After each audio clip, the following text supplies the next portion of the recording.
So you're absolutely clinical this afternoon. Yeah, I think the goals were good. Probably 4 goals from midfield as well, which shows again that we're all chipping in, which is important. And we spoke about this in the week. These games can be difficult, can't they? Morecambe, they carried a threat.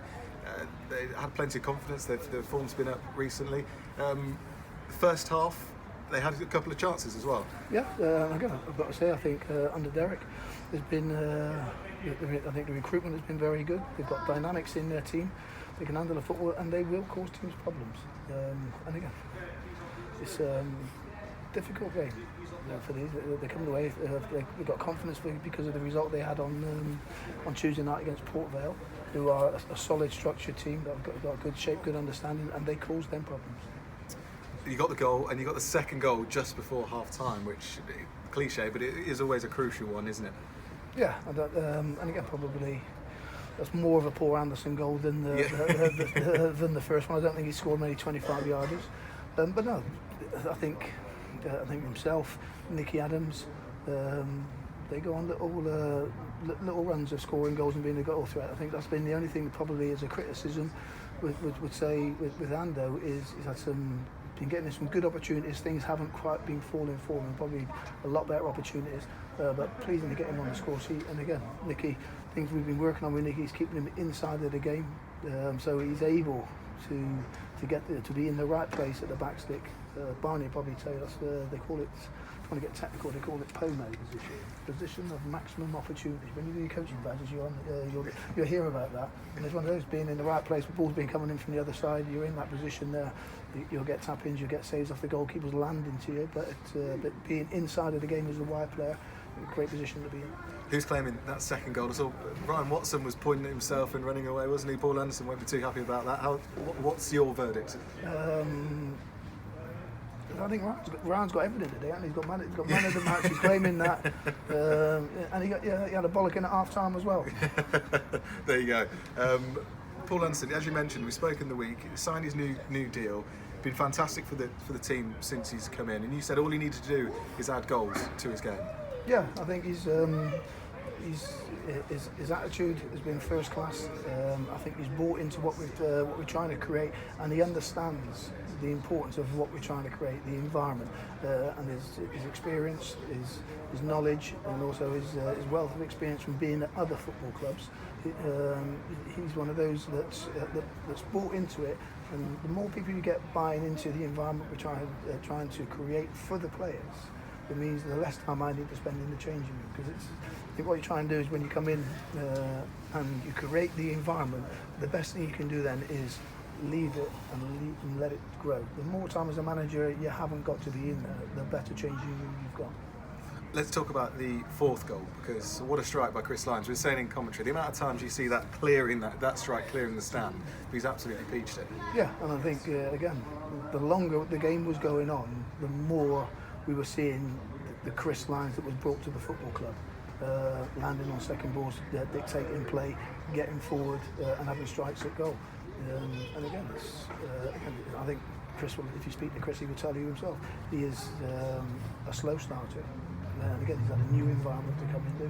He's had new surroundings in his personal life, moving up to Northampton. He's got a couple of children that he spends every opportunity with as well. And again, I'm not saying football's taken a backseat, it hasn't, but sometimes you need to get that balance and that work-life balance right, and then your football becomes easy. I think the early part of the season it was a case of having a lot of plates spinning at the same time, and again, but now I think he's got himself settled, and we're seeing the performances and why he was brought to the football club.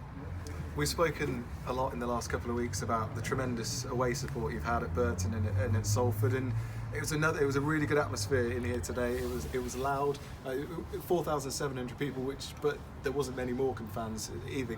Could you feel that kind of sense of anticipation and sense of eagerness as well from the support? Yeah.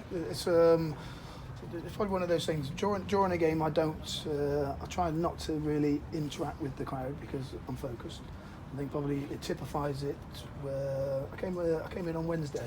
I met a player at the club, on Wednesday, and the tickets were on sale, and the gentleman came over and introduced himself and said, look, you won't recognise me, but you'll probably recognise my voice. I'm the one that seats about 4 or 5 rows behind you, and I'm the one that keeps telling you, you don't know what you're doing and you're doing everything wrong. But can I just tell you, keep doing what you're doing.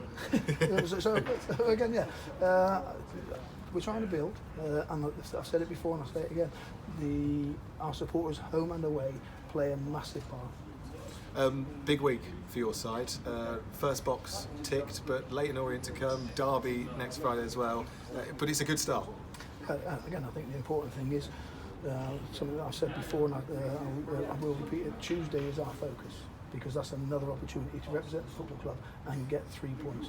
The players know that the focus from the coaching staff will all be about Tuesday, and then after that, then we go to the next fixture. But first and foremost, strengths and weaknesses of Leyton Orient, how we're going to set up, how we're going to play, what our personnel are, and what our game plan is going to be. That is the foremost of all our thoughts. People say, oh well, you can rest a couple of players because you got the Derby game. Well, that's not me. We go in there to win. We go in there to gain points and maintain the momentum. We're a fit bunch. We work extremely well. We rest well, and the rest is vitally important. And our preparation is good.